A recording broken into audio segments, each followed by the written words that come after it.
Hello， 大家好，欢迎来到电动帮试车，我是瑞琳。今天咱们这期也是个抢先试驾，我们试驾这台车呢是一款全新的，来自极客的他们家的第3款车型极客 X。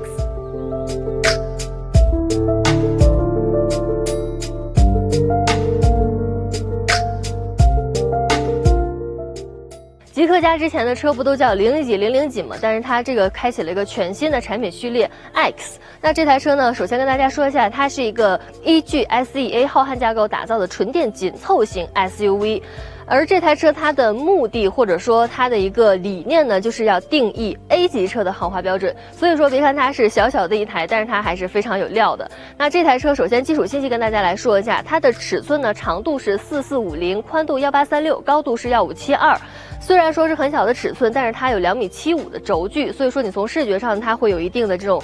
延伸，并且呢它可以提升我们的车内的一个纵向的空间。这台车目前有6款车漆颜色可以选择，我们今天拿到的试驾车它叫做悉尼湾蓝，也是非常明艳的一个颜色。如果你不喜欢这种饱和度很高的颜色呢，它还有比较柔和一点的，比如说玄米色呀、银灰色，还有一个我们很多人看了之后都觉得很漂亮的一个杭青绿色，可以推荐给大家。这台车车身上用了非常多的这种线条，比如说它两侧的这种家族化的这种隆起，还有它现在这个车身上中间呢有增加了一个全新的独立的隆起的部分，还有它的日行灯也是做了全新的设计，看它也是这种线条型的，然后做了2条，但是它里边这一条呢是有做了一个分段式的，还是挺别致的。然后再往下面来看呢，就是个隐藏式的远近光灯了。车侧的话呢，也是一个比较独特的设计。首先呢，它是个悬浮车顶这种双拼色，然后呢，它从轮胎下边有2条斜向上的这样的一个线条，包括它底下用了非常夸张的轮眉，还有异形的黑色饰板。所以说这台车呢，它的整车的运动感是非常强的。然后再来看一下它的轮胎，这台车标配的是一个19寸的马牌轮胎，然后它也可以选择一个20寸的。然后我们来说一说它一些不一样的地方哈。那首先呢，就是一开始这个不管是谍照还是官方一些曝光的图片上，大家对于它的门把手有很多的猜测。一开始呢，大家看没有门把手就说哦，它是一个无门把手式的设计。然后后来呢，有人看到大概就是它现在的样子是一个洞洞，那后来说哦，可能是它现在还没有安装，最后依旧沿用了它的隐藏式门把手设计吧。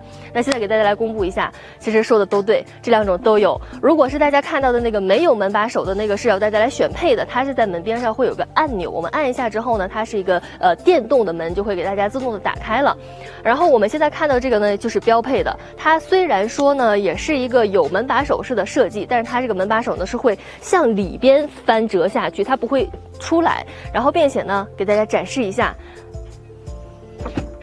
它是一个电容的打开的方式，对女生很友好，因为现在很多女生会做那个美甲嘛，很长的指甲。如果说它没有这个电容感应的话呢，那它可能就是会比较伤指甲一些。这个还是非常的女性友好的。这个车门也是一个无框的车门，那现在除了无框车门之外，它还有了一个无框的外后视镜，就是这个。说它是无框，其实呢它还是外边有一个小边框的，只不过非常的窄，可以约等于忽略不计。然后它这样的设计的好处呢，就是我们在开车的时候看这个后视镜，它没有外边的那个大框的遮挡，所以视线会更好一点。然后我们再往后边来看。还有一个隐藏式的，不知道大家能不能猜得到，或者说你有没有之前了解到，就是它的充电盖板。你这样看上去基本上猜不出来，包括我们其实在看到车之前，我们也在猜到底是哪一块。现在给大家揭秘哈，我一开始以为是这一块，但是后来是这里。你轻轻按一下，它就打开了。优雅，并且它除了在外面打开之外呢，在车机里也是可以打开的。再按一下这个小按钮，它就盖上了。我再看一下车尾。有一个这种小扰流板的造型，然后我们看一下它的后备箱，一个按键电动的打开。整体空间呢还可以，但不算特别的大。不过它的2排座椅呢也是可以给它翻折起来的，那它整个后备箱的空间会得到一定的提升。然后我现在能看到的哈，它的挂钩，然后包括照明灯光都是有配备的，并且它这里还有个可以掀起的盖板。打开之后呢，我以为会是一个扁的那种小工具箱，但是发现里边的这一层呢，比我想象的要大一点，就是它下边也是具备一定的储物能力的。对于这台车的内饰，我们同车的3个人一致认为，它不管是材质还是颜色上都非常的让人感到舒服。那首先材质呢，它用了非常多的这种超纤皮，然后整个车顶呢，除了这个天幕之外，基本上全都是个超纤绒的材质，搭配起来呢就非常的显高级。此外呢，车上还有非常多的这种淡淡的玫瑰金颜色的磨砂金属的小配件，非常的多，比如说方向盘上的控制键，还有这种飞机拨杆式的车窗的控制按键，还有我们座椅上都非常的多，整个车里面的氛围感营造的是非常好的。目前它是一个蓝白色的配饰，肯定以后还会有更多的颜色可供选择，但是我觉得这个蓝白色还是非常的显干净的一款。然后呢，它中间呢是一个14.3寸的大屏，如果是高配版本的话呢，它还可以支持左右滑移的。它的现在这个车机呢用的是8155的芯片，所以说整体的响应速度是非常快的。下边来看呢有60瓦和27瓦的 Type-C 的充电口，然后中间这个呢是一个可以伸缩式的一个小挂钩，这样的小挂钩呢在车里边后边还有，然后比如说我们的口罩或者说小的食品袋都可以非常方便的给它挂在里边。下边是一个可以这样拉伸的一个储物空间，而中部的这个储物空间整体来讲呢，相对来讲比较的零散，就没有很大的空间，都是小小的一个。首先前面有个杯托，然后这个地方呢它是一个有这个滑帘的另一个储物空间。然后再一个呢，就是它这个后边也有一个，但是都太小了，基本上就是放不了什么东西的那种。这里有一个无线充，然后它也可以这样升上来，扩大下边的这个操作的便捷性。如果说大家想前面放东西的话呢，其实车门侧边也可以来作为补充，它侧边的这个空间还是蛮大的。然后上面呢就可以看到这台车呢给大家配备的是14扬声器的雅马哈的音响系统，所以说呢，整体的影音效果应该是非常不错的。那我们接下来去后排体验一下它的这个空间怎么样。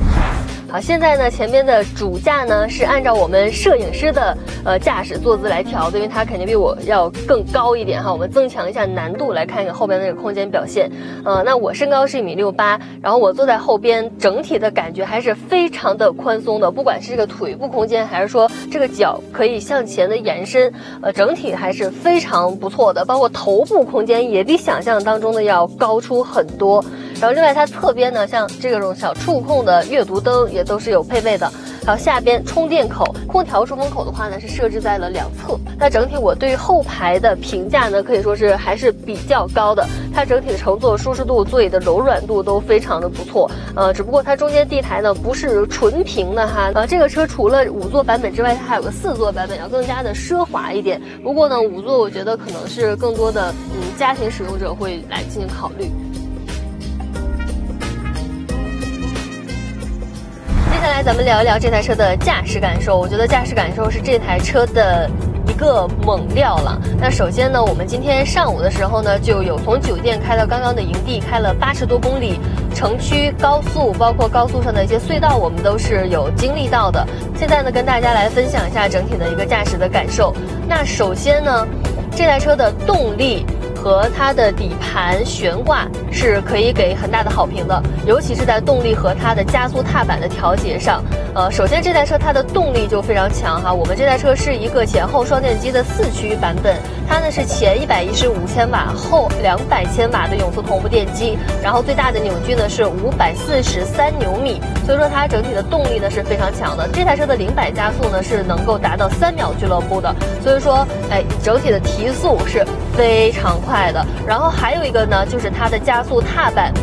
非常的线性，就是你的加速踏板不管是踩的多深或者说多急，它都能够给你非常均匀柔和的来进行提速，就是又快又柔的感觉，真的是太舒服了。然后还有就是它的悬挂了，这台车它是4轮独立悬挂，所以说呢，它对于路面上我们碰到的一些这种小的细碎的颠簸，包括这个遭到破损的这个路面颠簸的过滤都非常的好，并且这个底盘悬挂的侧向支撑非常棒，你看我们这样变个道。这个支撑的感觉是非常棒的。可是呢，可能这台车呢，它也是一个偏向于运动的调教。当我们遇到一些稍微大一点的沟坎的时候呢，那这个悬挂它就会显得稍稍的硬一点点哈。OK， 那这2个是要夸的。还有一个是要小吐槽一下的，就是它的这个制动踏板。那首先呢，第一个点就是它的加速踏板跟制动踏板，它的高度呢是相差有一点点多的，并且我觉得制动踏板的高度已经是稍显比较高了，就是它让我这个脚在移到制动踏板的时候，就是你的脚踝会非常大角度的这样勾起来，然后你这样勾着就很累，并且呢，它在这个刹车踏板呢初段也没有给你任何的这种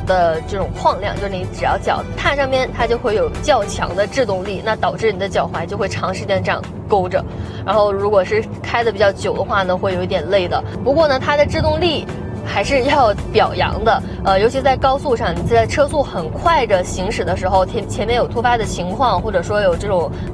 突然遇到新的限速的话，你在紧急的减速情况下，这台车的制动力是非常强的。因为这台车呢，它是一个4活塞的一个赛车的卡钳，然后还用了个比较大尺寸的性能范儿的一个刹车盘，所以说它整体的制动力是非常强的。它官方给出的一个数据哈，它的0-100制动的距离是34.5米，是非常优秀的一个表现。那我们实际在驾驶过程当中呢，也确实能够感受到它制动力的强大，只不过是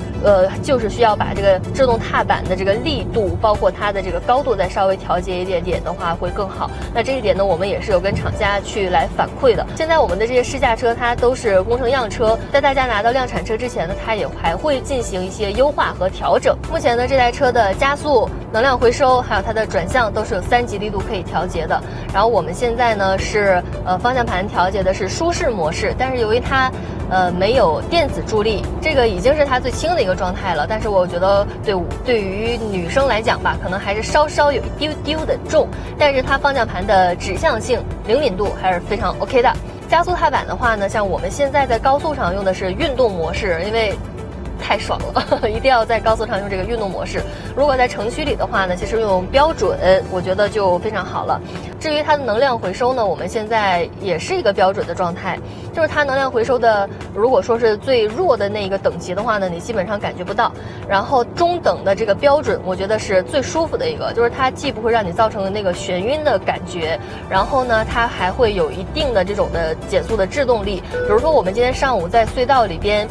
有这种比较拥堵路段，然后就是来来回回的这种跟车，然后来刹车启动的时候，它是完全可以来替代掉刹车的，就是你可以省很大的力。当然啊，如果说是在能量回收最强的那个力度下，我用起来还是会觉得有一点点的眩晕感。然后在我这个方向盘2层的这个中间的位置，就是它8.8英寸的仪表屏了。它虽然尺寸不是特别大，但是显示的信息和整体的清晰度都是非常不错的。那除了它这个之外呢，上边还有一个非常大的 HUD 来作为补充。HUD 上面的显示信息呢也是蛮丰富的，比如说有这个限速标识，然后我目前的车速，包括导航信息都会显示在上边。然后还有一个我觉得非常好的，就是它在导航的状态下，如果你要转弯的话，它会有一个这种动画效果提示你要转弯，还是非常不错的。这台车它的4驱系统呢是一个智能4驱系统，它会自动给大家来切换，并且它这个切换的模式呢，它有个前缀叫做闪电切换，就是它可以非常迅速的给大家来切换它的后驱以及4驱的模式。除了这个之外呢，它还有一个智能的防滑牵引力控制系统，这也是极氪自研的，就是它在冬季，比如说遇到这种冰雪路面，它可以更加的稳定我们的车身，然后在冰雪路面上的这个起步和提速呢也会更快。那说到冬季的话，这台车呢也是给大家配了热泵空调的，那它可以更快速的制热，然后也可以来提升我们的续航，减小它的能耗。目前我们这台车呢配备的是66度电的3元锂电池，然后呢它的4LTC 续航是560公里。目前智驾上这一块呢不是极氪 X 的一个强项，它现在是5个摄像头、5个毫米波雷达和12颗超声波雷达。它目前能实现的功能呢有全速域的主动巡航，然后打灯变道，包括自动泊车这样的一些比较基本但是很实用的功能。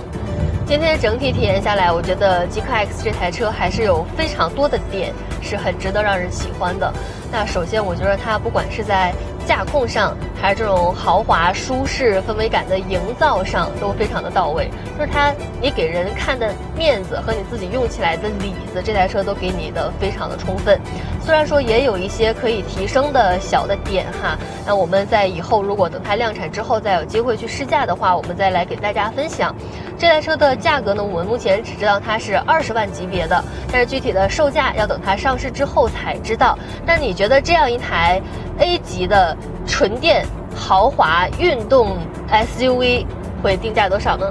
我们下期再见吧，拜拜。